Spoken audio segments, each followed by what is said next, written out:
usulan sinergi Nawacita Indonesia tentang rekonstruksi Kabinet 2019-2024. Sinergi Nawacita Indonesia (SNCI) sebagai suatu lembaga independen profesional senantiasa mengamati perjalanan pemerintahan Presiden Joko Widodo dan Wakil Presiden Yusuf Kala periode 2014-2019 serta tantangan yang dihadapi oleh pemerintahan baru yaitu Presiden Joko Widodo dan Wakil Presiden Kiai Haji Ma'ruf Amin 2019-2024. SNCI memperkirakan bahwa dalam kurun waktu 2019-2024, Indonesia menghadapi tantangan yang lebih serius dibanding 2014-2019. Tantangan tersebut adalah yang pertama adalah ekonomi, kemudian yang kedua adalah radikalisme. Indonesia dalam 5 tahun terakhir mengalami double defisit atau defisit ganda, yaitu defisit neraca perdagangan, defisit transaksi berjalan, disertai rendahnya pertumbuhan ekonomi, yang secara kumulatif akan membentuk creeping economic crisis atau krisis ekonomi merayap. 16 paket kebijakan ekonomi yang dikeluarkan pemerintah pada periode 2014-2019 dinilai tidak mampu menahan terjadinya double defisit dan perlambatan pertumbuhan ekonomi.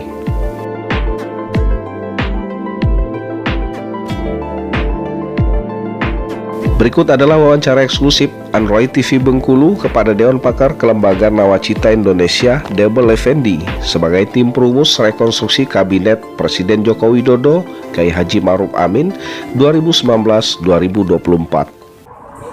Halo, Assalamualaikum warahmatullahi wabarakatuh. Hari ini saya bersama dengan Bapak Debel Effendi dari Jakarta sebagai Dewan Pakar Kelembagaan Nawacita, yang mana Nawacita ini adalah tim perumus rekonstruksi susunan Kabinet Joko Widodo di periode kedua ini, yang mana Nawacita ini adalah sebagai konsep dari rekonstruksi tersebut. Saksikan berikut wawancara kami bersama dengan beliau.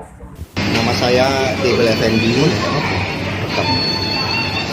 Dalam hal ini saya adalah salah satu dari Dewan Pakar Kelembagaan Sinergi Nawacita Indonesia. Itu nama lengkapnya. Saya bersama Sinergi Nawacita Indonesia sekitar 1 minggu yang lalu itu menggelar konferensi pers. Nah, konferensi pers ini berkaitan dengan adanya tantangan yang kita hadapi 5 tahun ke depan. Satu. Yang kedua, dari pergantian kepala negara hampir tidak ada perubahan yang mendasar dari infrastruktur kabinet kecuali mencari dan memilih orang.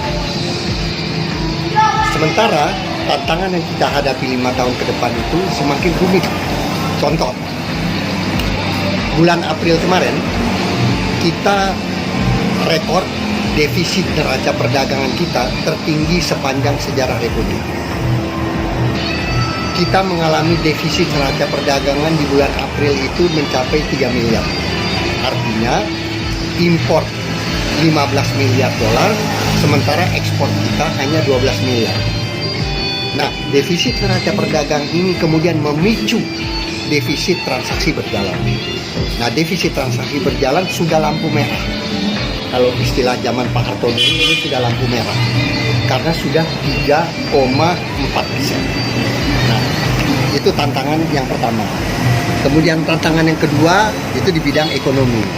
Tantangan yang kedua itu adalah radikalisme. Ya. Kabinet kita 5 tahun ke depan akan dibayangi oleh 2 persoalan ini. Persoalan ekonomi dan persoalan radikalisme. Nah, persoalan radikalisme ini dipicu oleh proxy war atau perang proksi. Perang proksi itu dilakukan oleh negara lain dengan menggunakan komponen-komponen yang ada di Indonesia untuk satu tujuan tertentu. Atas dasar itu, maka saya mencoba untuk menyisir kabinet. Lalu kemudian kita melihat bahwa kabinet selama ini ada hal persoalan yang muncul yang diakibatkan oleh satu kementerian yang mestinya bergabung, tapi karena dia terpisah melahirkan masalah.